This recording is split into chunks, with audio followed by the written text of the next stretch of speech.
pero ni un extremo, hermanos, ni lo otro. Jonathan Edwards, al respecto, dice lo siguiente acerca de irse de un extremo al otro. Dice: Satanás busca empujarnos de un extremo al otro.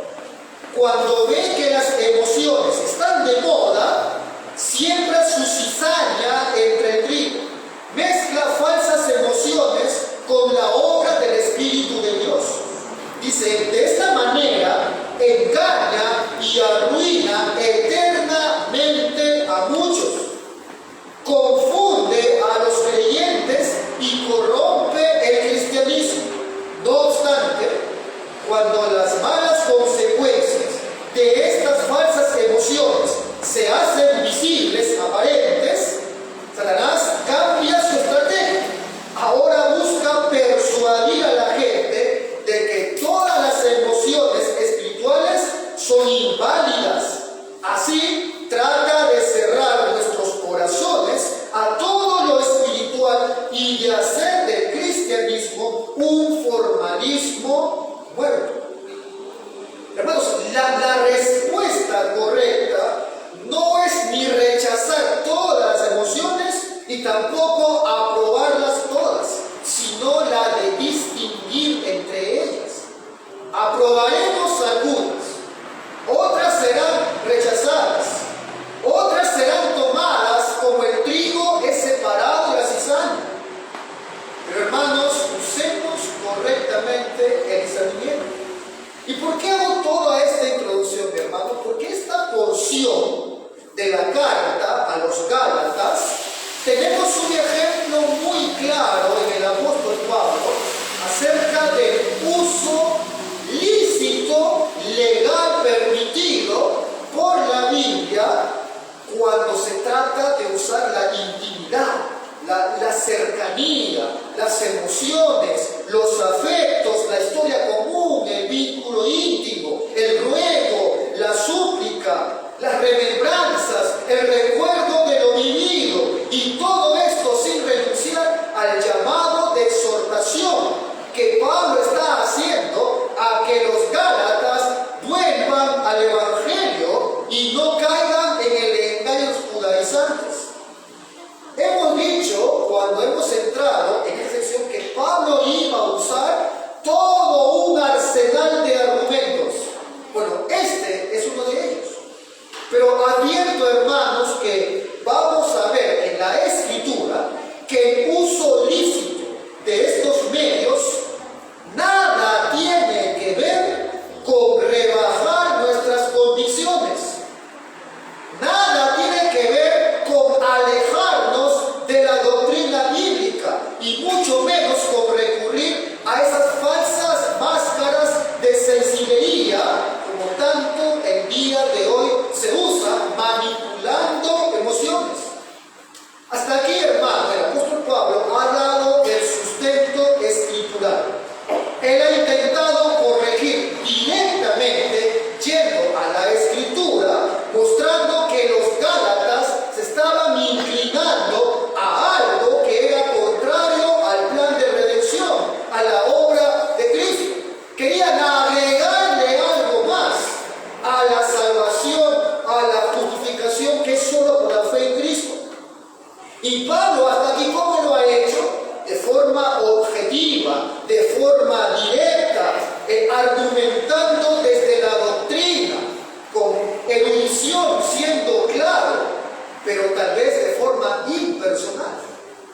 Pero en estas líneas vamos a ver ahora que el apóstol Pablo cambia sus palabras y pasa de lo puramente doctrinal, de la persuasión lógica y objetiva, ahora pasa a lo personal, a lo más íntimo, al recuerdo mutuo, a los sentimientos, a lo relacional. Con esto, mis hermanos, el apóstol Pablo nos va a dejar un ejemplo de aspectos que a veces, mis hermanos, nos restringimos de usarlo en nuestra común edificación. Pablo va a tocar aquí tres áreas. La primera, Pablo va a hacer uso de un ruego personal. Versículo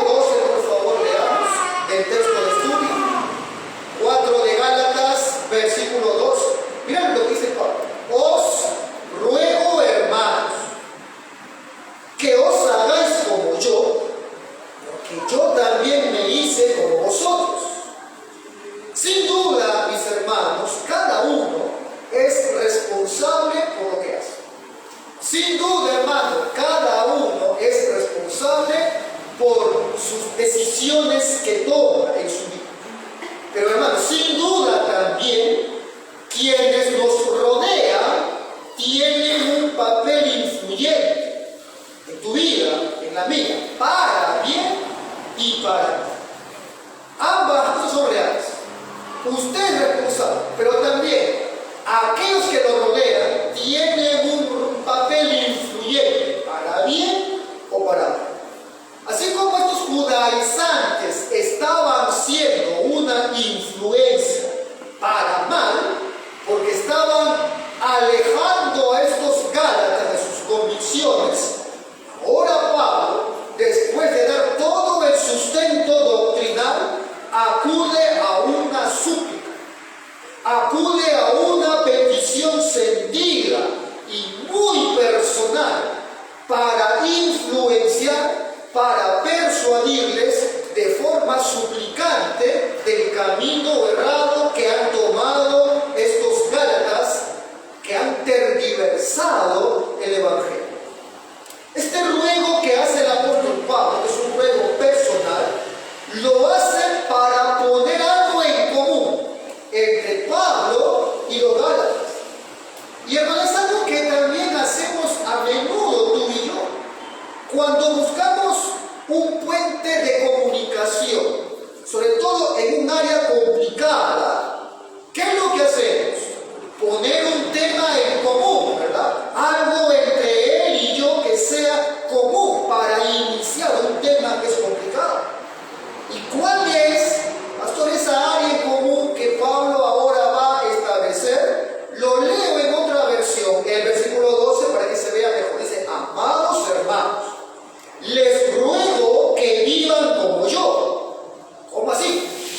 Libres de esas cosas, pues yo llegué a ser como ustedes, los gentiles, libre de esas leyes. Lo he leído en otra versión un poco más amplia. Entonces, ¿en qué sentido debían, dice Pablo, hacerse como él? ¿En qué sentido Pablo se hizo como ellos? Bueno, por el contexto que hemos estudiado ya largamente, Pablo se está refiriendo a la libertad que el Evangelio nos da. ¿Qué libertad? La libertad de seguir caminando por ese camino imposible de pretender ser aprobado por Dios por nuestras buenas obras, o por cumplir mandamientos externos, o por cumplir ritos o ceremonias, o restringirnos. No, Pablo le llamó rudimentos del mundo. O sea, Pablo dice: háganse como yo. ¿Qué significa eso, Pablo? Significa que sean libres como yo lo fui. Ese camino de pretender ser aprobados por Dios por méritos, por esfuerzos humanos. A ver qué tan bueno soy y si Él me aprueba. A ver si en la balanza divina tengo más actos buenos que malos y Él me aprueba. Libre de esa forma de vivir. Y Pablo expresa esta súplica, les ruega para que no caigan una vez más en esa esclavitud, en ese yugo de rudimentos del mundo, en esa falsa senda que habían empezado a caminar estos gálatas. Pablo dice: yo también recorrí ese camino, dice Pablo, pero yo pude salir. Les ruego que también ustedes salgan de ese camino. He ahí, hermano, el punto en común que Pablo estaba estableciendo con los gálatas. Y Pablo hace ese ruego. Pablo les suplica que dejen ese error. Ahora, Pablo, hermano, acá está echando mano al ruego. Pablo está aquí echando mano a una súplica, algo relacional, y no es ilícito, hermanos, es algo ilícito. Bueno, ¿cuántas veces un padre, una madre, cuando exhorta a su hijo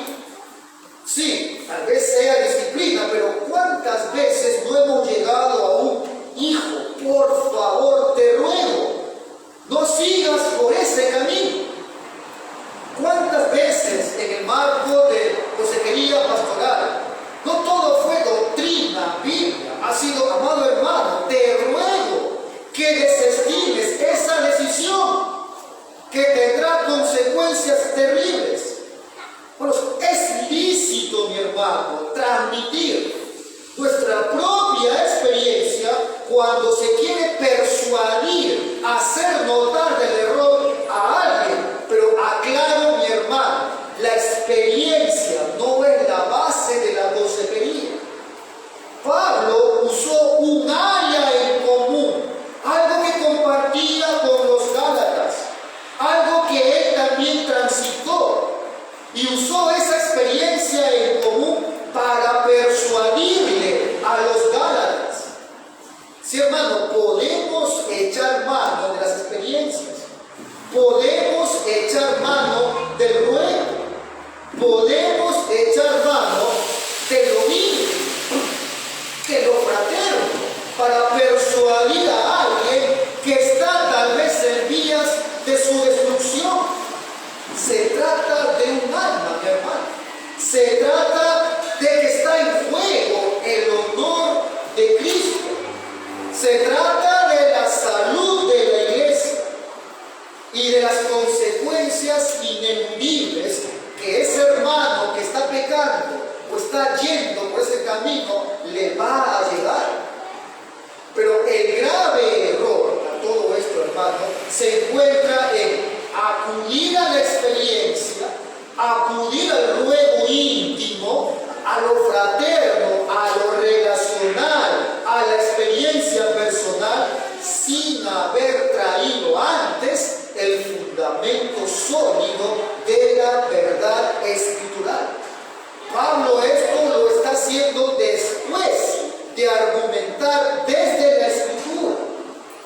Así que cuando, hermano, es lícito usar estos medios, después de afirmar la verdad de la escritura, aislada de la verdad de la escritura, solo quedaría en el plano de la sensibilidad, solo quedaría en el plano de la experiencia personal, pero no tiene el efecto que vemos que Pablo le da a ese uso.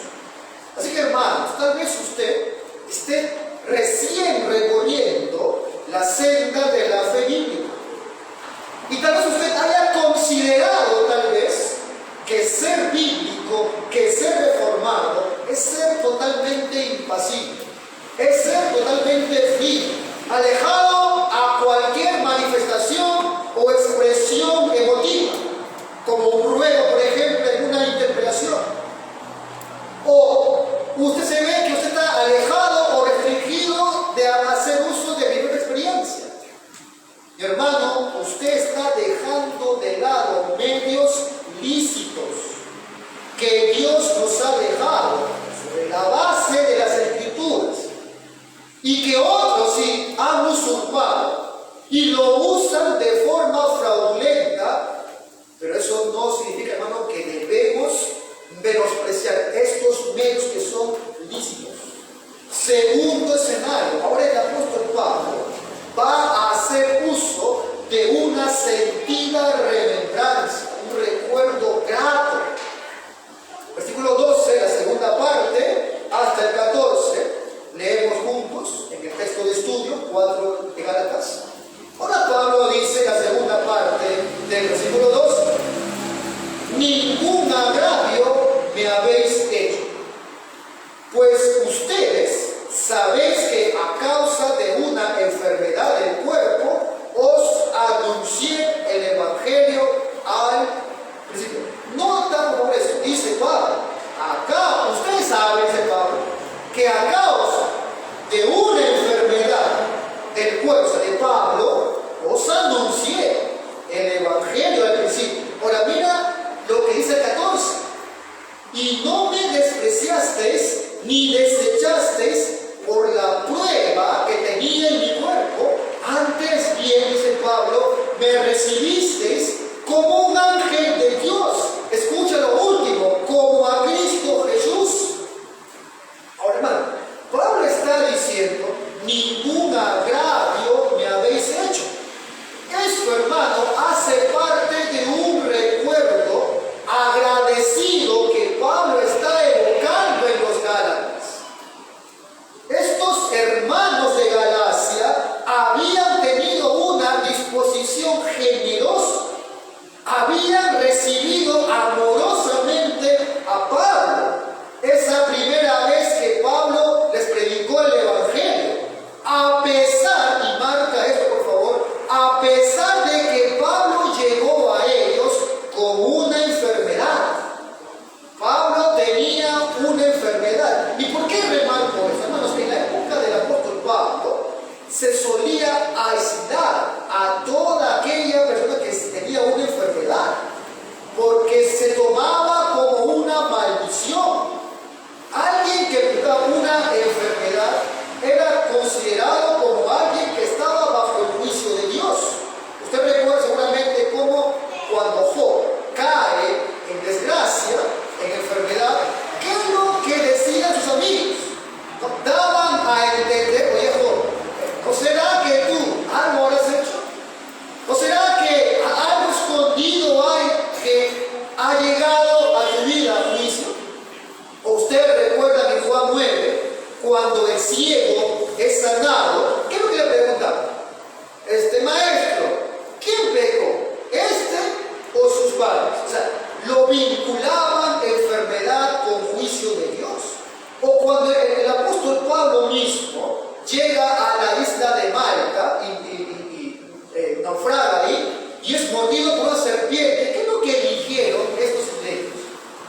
Asociaron con una maldición.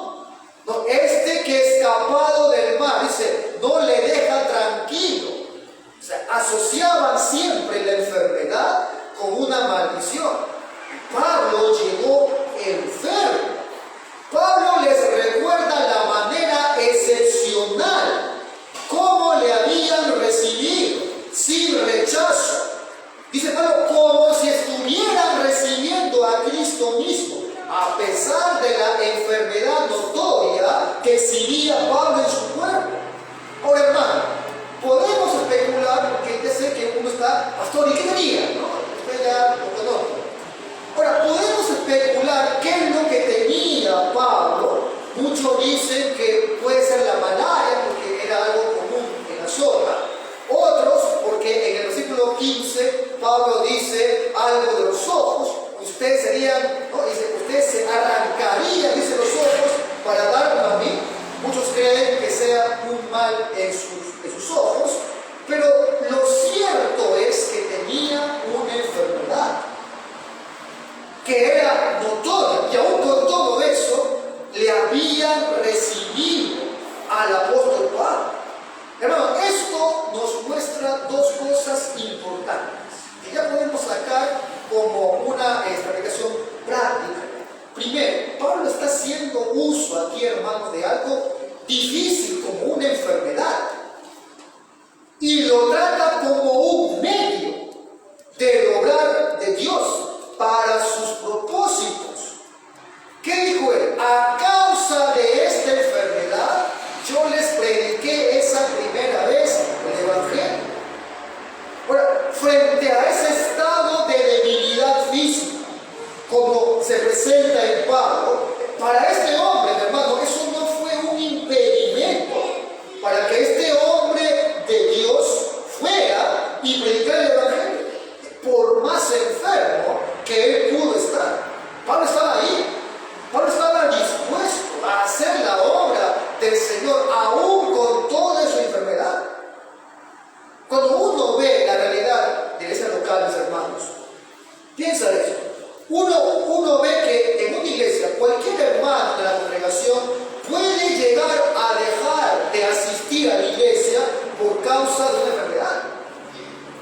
Pero ¿qué ocurre con el pastor? El pastor no puede darse esas libertades. Esté enfermo, esté cansado, sea un evento familiar, cumpleaños de su hijo, su hija, su esposa, una fecha que guarda la familia o cualquier tipo de enfermedad, debe ser manejada para que sean servidos los hermanos. Esa es la percepción que encontramos a la luz del apóstol Pablo y su carácter.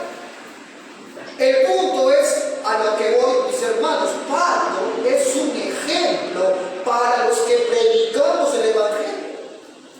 Es un ejemplo para los que tenemos responsabilidades de servicio en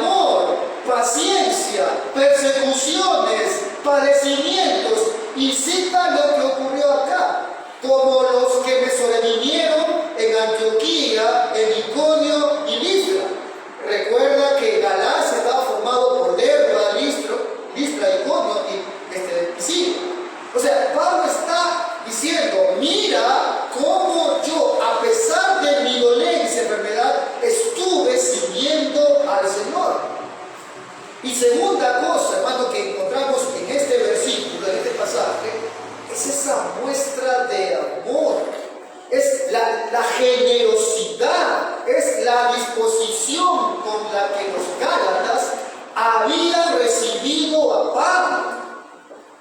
¿Por qué Pablo acude a un recuerdo? ¿Por qué lo hace el apóstol Pablo? Porque este era un recuerdo que ellos guardaban en su corazón y que seguro al recordar notarían ese cálido aprecio que fue sincero para con el apóstol Pablo. Esa actitud que tuvieron con Pablo seguramente al recordar ese momento traería a su corazón ese momento cuando Pablo les predicó el Evangelio. Así que, hermano, es lícito recordar. Sí, es lícito traer a memoria a quien esté tomando otro camino, a quien tal vez esté dando oído a otras voces. Recordarle, hermano, cuántas veces hemos luchado hombro a hombro por el honor de Cristo y ahora te estás alejando del Señor. Hermano, cuántas veces hemos aún aceptado rechazo aún de la familia y de otros por nuestros principios firmes que tenemos, y ahora flaquear de esta manera. Bueno, es lícito usar una remembranza.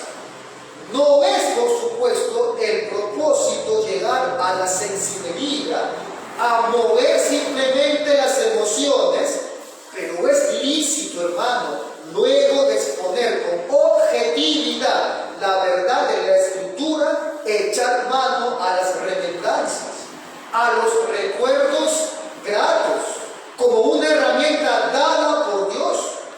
No caeremos en ese extremo de una vida sensual, una vida dada a los sentimientos.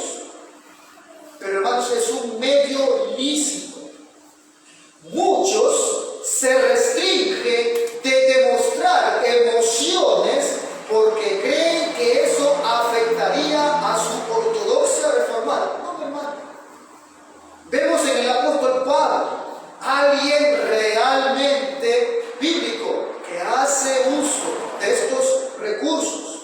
Yo sé, mi hermano, que aquí muchos de ustedes, yo me incluyo, apreciamos grandemente el peso de la razón, el peso de la lógica, el peso de la doctrina.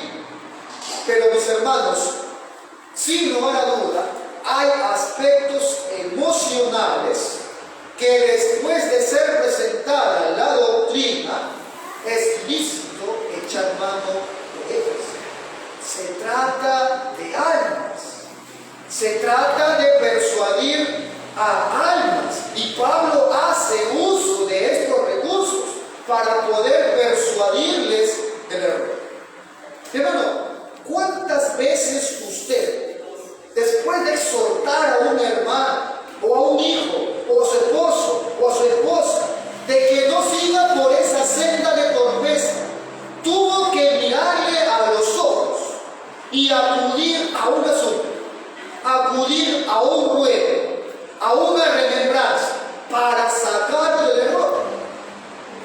¿Cuántas veces, mi hermano, usted ha visto que al corregir a algo, no fue la ortodoxia, no fue la doctrina que le movió a la corrección, pero cuando se usó lícitamente el recuerdo de su primer amor, este fue movido a arrepentimiento, fue movido a ser corregido? Otra área que Pablo usa es el reclamo extrañado de un amigo. Pablo aquí se muestra como un amigo de ellos que se ve extrañado ante la actitud que han tenido los que otrora fueran sus amigos íntimos, sus amigos fraternos. Dice el 16, hace la pregunta Pablo aquí: me he hecho pues vuestro enemigo por decir la verdad. Esta pregunta, hermanos, tiene mucho valor. Me he hecho vuestro enemigo por decir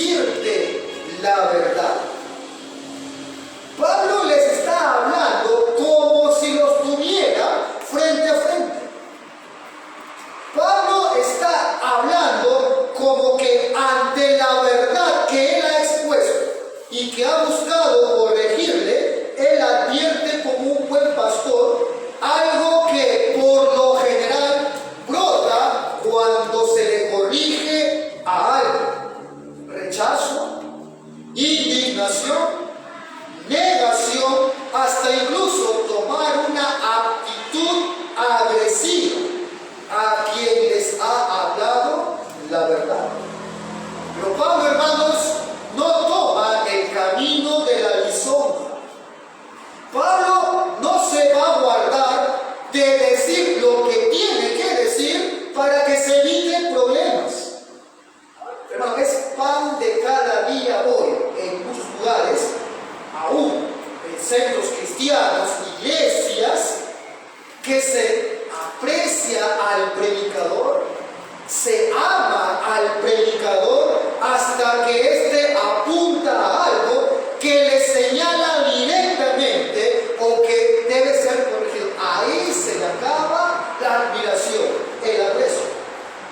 Y hermano, algo que los falsos maestros, que los falsos pastores se especializan es en decirle tan solo lo que la gente quiere escuchar en su carnalidad, lo que la gente quiere oír.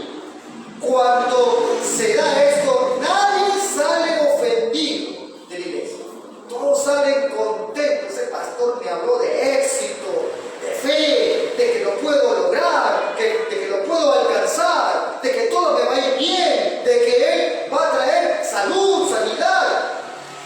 Pero cuando toca tu pecado, cuando te señala a ti como culpable, ahí se acaba el aprecio. Dice el proverbista: fieles son las heridas del que ama, pero importunos los besos del que aborrece. Ahora, hermano, quien tenga un llamado a servir, quien tenga un llamado pastoral y no esté dispuesto a proclamar la verdad, porque lo que busca es la aprobación de todos, caerle bien a todos, es una gran iglesia con mucha gente, el mejor camino que puede tomar por el bien de la iglesia es o corregirse o abstenerse de seguir por esa ruta. Bueno, ya tenemos bastantes falsos maestros que cada domingo dicen novelerías, que cada domingo le dicen lo que quiere oír a la gente para sumarle uno más. Pregunta, hermanos, ¿nos gusta? ¿Queremos que nos digan la verdad? ¿O queremos que nos endulcen los oídos? Hermanos, hay gente que ha venido a esta iglesia y luego se ha ido. Hay gente que ha dicho luego de estar aquí: acá nos gusta que se sienta mal la gente. Acá nos gusta hacer sentir mal a la gente. Respondo a eso, hermanos: la predicación genuina de la palabra nos va a hacer sentir mal. ¿Por qué, pastor? Porque expone tu pecado. Pero si todo quedaría ahí, mi hermano, o sea, tampoco tendría sentido venir todos los días para que nos digan lo malo que somos o que somos corruptos. Pero hay gente que tiene los oídos tapados y no oyen la otra parte, porque la otra parte que decimos es que hay un Salvador maravilloso. Es el Hijo de Dios, que si usted va a Él le limpia sus pecados. No escucha la parte que aún le rogamos que lo haga, si aún no lo ha hecho. Que por amor a su alma, lo que creyente usted dice creer esté alineado a el cómo usted está viviendo. Pero el asunto es que a la gente les gusta escuchar lo del Salvador, pero no que le digan cuán malo y corrupto es Él.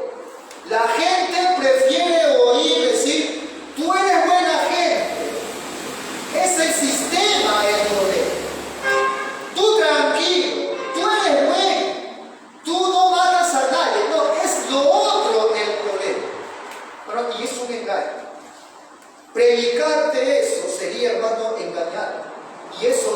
lleva a la condenación, porque Cristo no dice que Él ha venido por justos o gente buena.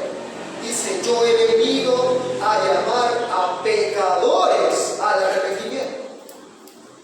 Así que, estimado hermano o amigo que estás aquí, no es nuestro ánimo que te sientas mal por puro gusto. La Biblia dice que fieles son las heridas del que ama, que con misericordia y verdad se corrige el pecado, con verdad. Entonces, me he hecho pues vuestro enemigo por deciros la verdad. Bueno, he aquí el efecto que muchas veces por decir la verdad ocurre.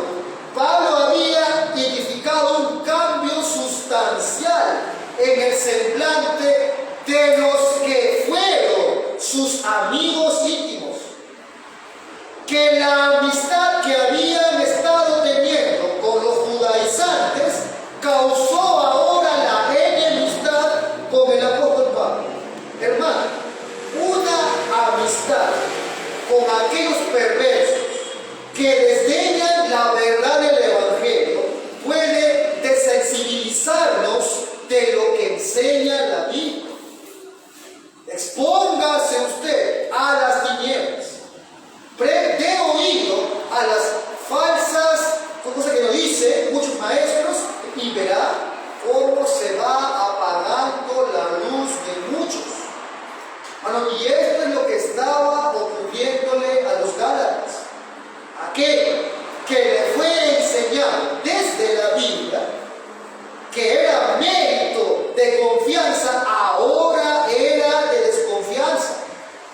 Desconfiaron ahora en Pablo. Ya no lo veían como un amigo entrañable, sino que ahora lo veían como un enemigo que les quería hacer. ¿Cómo aplicamos esto, mis hermanos, a nuestra vida práctica? ¿Qué podemos aprender de toda esta sección, mis hermanos? Primero, vemos que el apóstol Pablo no se guarda nada, hermanos. No se restringe de nada en su arsenal para persuadirle al otro que va por un mal camino, que ha tomado un camino errado. Pablo se ha mostrado de una forma paternal. Pablo se ha mostrado con un interés amoroso por su hermano que está resbalando. Y Pablo lo hace porque es tal la intensidad con que ama a sus hermanos que hace uso aún de estos medios para confrontarlo. Bueno, aquí no simplemente hay una sola transmisión de conocimiento o de doctrina. Pablo se involucra apasionadamente por amor a sus hermanos. Y te pregunto, amado hermano, ¿es con ese apasionamiento sincero que se une usted a su hermano? Usted tiene esa misma pasión intensa por su hermano.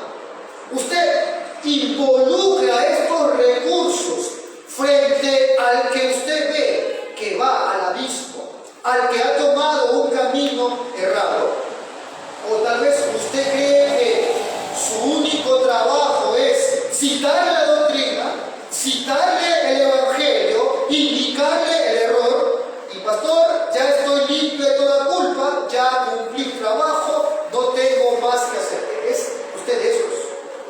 Pablo se involucra apasionadamente por amor a estos hermanos que habían tomado un rumbo opuesto. Vemos también, y vemos en este pasaje que hemos estudiado, que Pablo hace uso, hermano, de la experiencia vivida por los Gálatas. Pero él no se queda ahí simplemente en la experiencia. Es un recurso que él usa para corregir a sus hermanos. Pablo no está haciendo uso de la experiencia como el fundamento de la fe. No es mira, yo siento decirte esto. No es simplemente mira, Dios me habló esto que tenía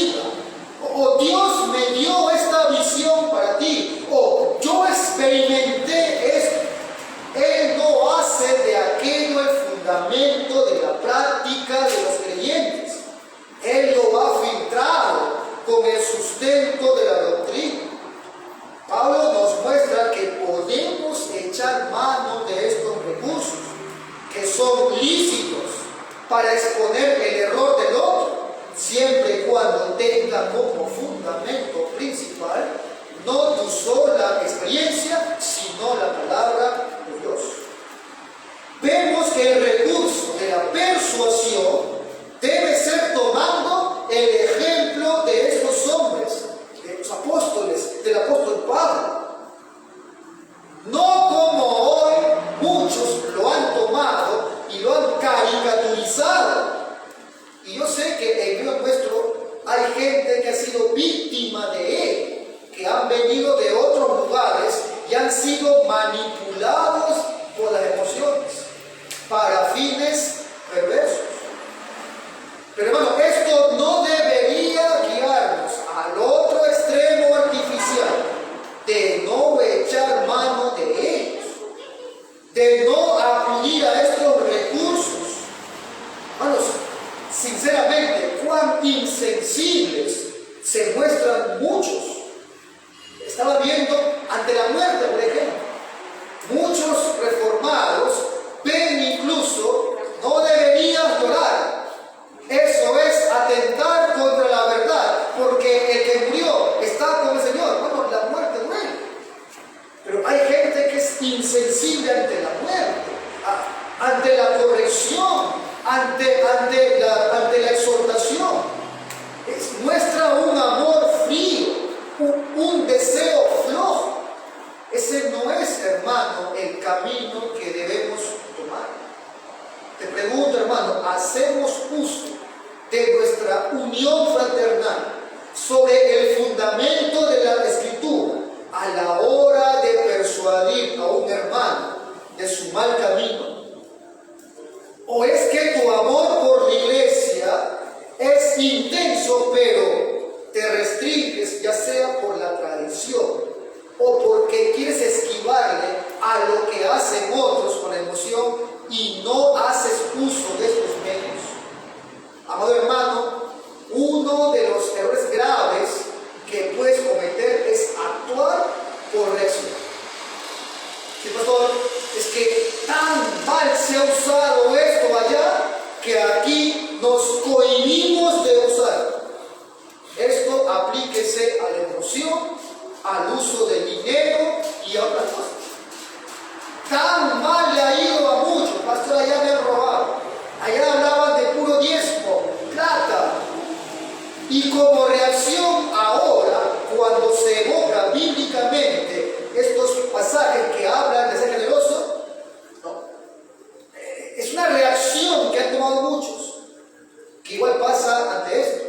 Es tanto lo que se ha visto, cómo manipulan emociones, cómo hacen uso de ello de forma perversa, que la reacción es irse al otro extremo. No, que Dios nos libre de caer en ese extremismo, en esa frialdad.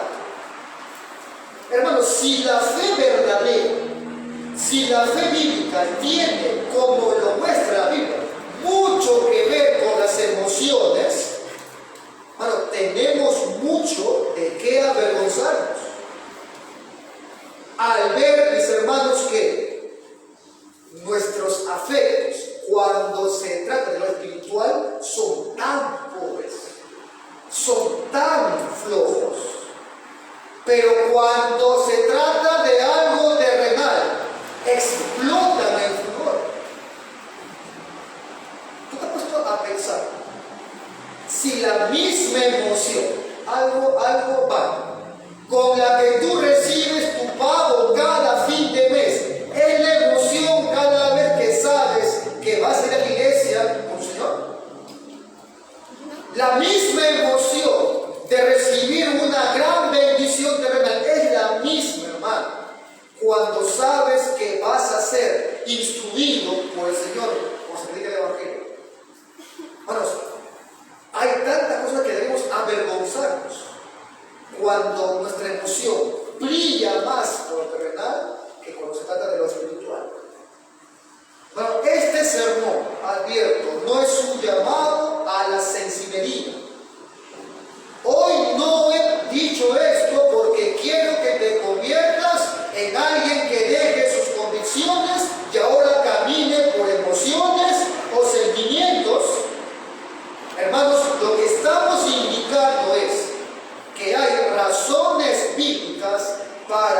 hacer uso de recursos que involucren las emociones, que involucren en la fe, que involucren lo íntimo, lo fraterno.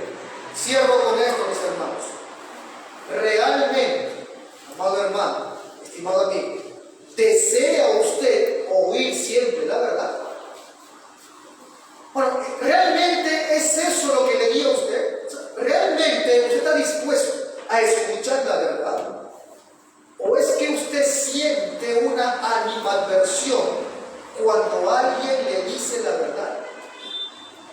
Bueno, piense eso. ¿Realmente usted atesora la verdad? ¿O es que cuando tiene que ser confrontado con la Biblia y verse, como hemos dicho, ante la ley, desnudo, pecador, corrupto, depravado, que no hay nada bueno en mí y no puedo aportar nada para la salvación? ¿O es que cuando usted ve eso, usted dice, este evangelio no me gusta mucho? Yo prefiero que me digan lo bonito que soy, que cuánto importo, cuánto vale, pero no es malo. ¿Realmente usted desea siempre oír la verdad? ¿O hay una enemistad en su corazón cuando escucha la verdad? ¿Quiere usted realmente rendirse y confiar en Cristo?